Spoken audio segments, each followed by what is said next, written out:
Em um ponto isolado do Oceano Pacífico, descansa o ponto mais profundo dos nossos oceanos.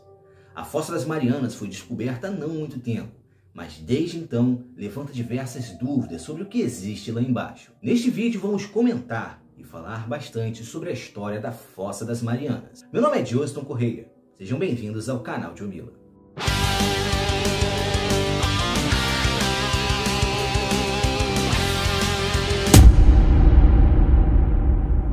A Fossa das Marianas está a cerca de 11 quilômetros abaixo dos oceanos. E para efeito de comparação, a montanha mais alta do planeta, o Monte Everest, que possui cerca de 8.800 metros de altura, caberia perfeitamente dentro do buraco da Fossa das Marianas.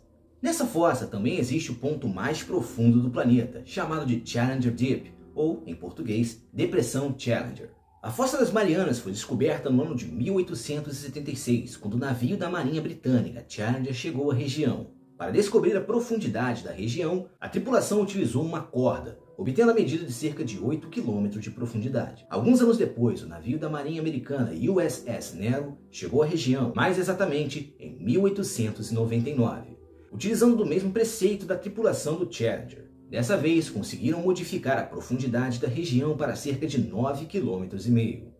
Mas a descoberta mais eficaz veio cerca de 50 anos depois, quando o navio da Marinha Americana USS Challenger II chegou à região e utilizou da tecnologia do rebatimento acústico para identificar a profundidade mais exata da região.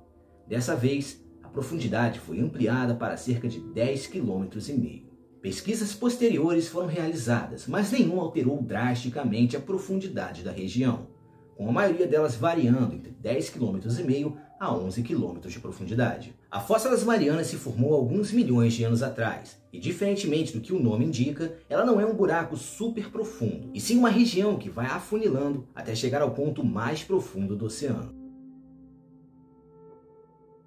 Para entendermos o funcionamento e a formação da Fossa das Marianas, precisamos entender o que é subducção.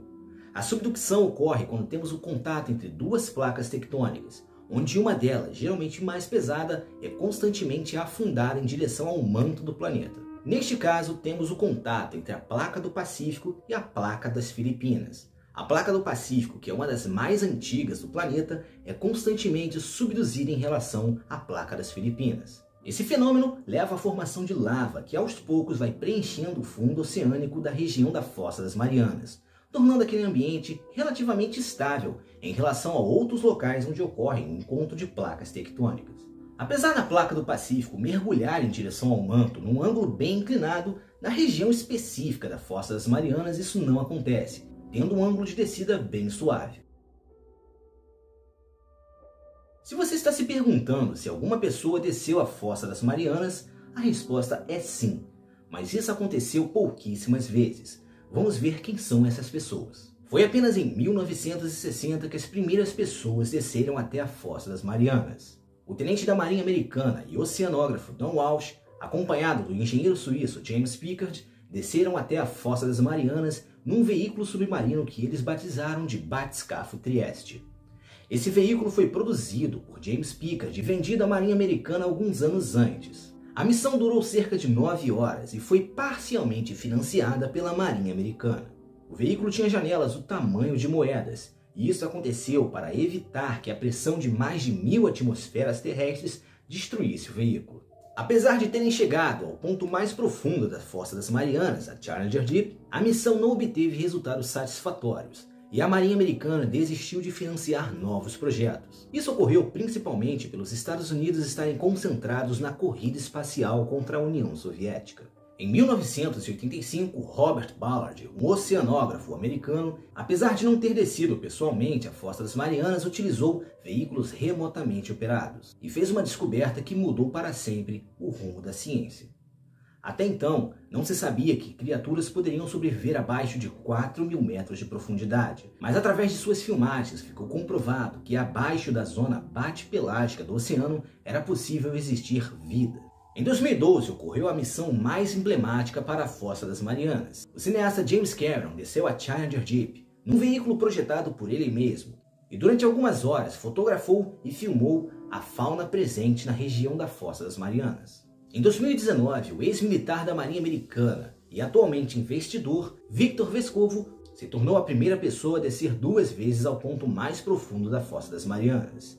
Em 2020, ele ainda financiou a descida de Kate Sullivan, uma ex-astronauta da NASA e atualmente coordenadora do NOAA. Além de ter ido 2 vezes à Fossa das Marianas e de ter financiado Kate Sullivan, Victor Vescovo se tornou a pessoa a quebrar o recorde de profundidade alcançada na Fossa das Marianas. Infelizmente, nem mesmo a Fossa das Marianas, o local mais profundo do oceano, está livre da poluição. Após passar 4 horas fotografando e filmando a vida marinha na região, Victor Vescovo também coletou amostras de água. E análises posteriores em laboratório identificaram a presença de microplásticos e materiais radioativos. A presença de lixo radioativo ocorreu porque até os anos 80, alguns países europeus despejaram seu lixo naquela região. Alguns anos antes, chegou a existir a possibilidade da região ser utilizada como um grande depósito mundial de lixo nuclear. Felizmente, a proposta encabeçada pelo Japão não foi à frente. A ausência de luz seria um empecilho para a existência de vida na Fossa das Marianas, mas graças aos mecanismos evolutivos ocorre a presença de seres quimiosintetizantes, que através de compostos inorgânicos conseguem gerar a sua própria energia, servindo dessa maneira de base alimentar na Fossa das Marianas. Além das bactérias e árqueas quimiosintetizantes, existe também uma fauna de peixes bem exuberante, como o peixe pescador, que utiliza uma protuberância na sua cabeça para gerar bioluminescência. Além de outras milhares de espécies de peixes, é descoberto também uma comunidade de crustáceos que vive nos arredores de chaminés vulcânicas. Chegamos ao fim do nosso vídeo. Se você gostou, deixe o seu like, se inscreva em nosso canal caso ainda não seja inscrito e compartilhe este vídeo nas redes sociais.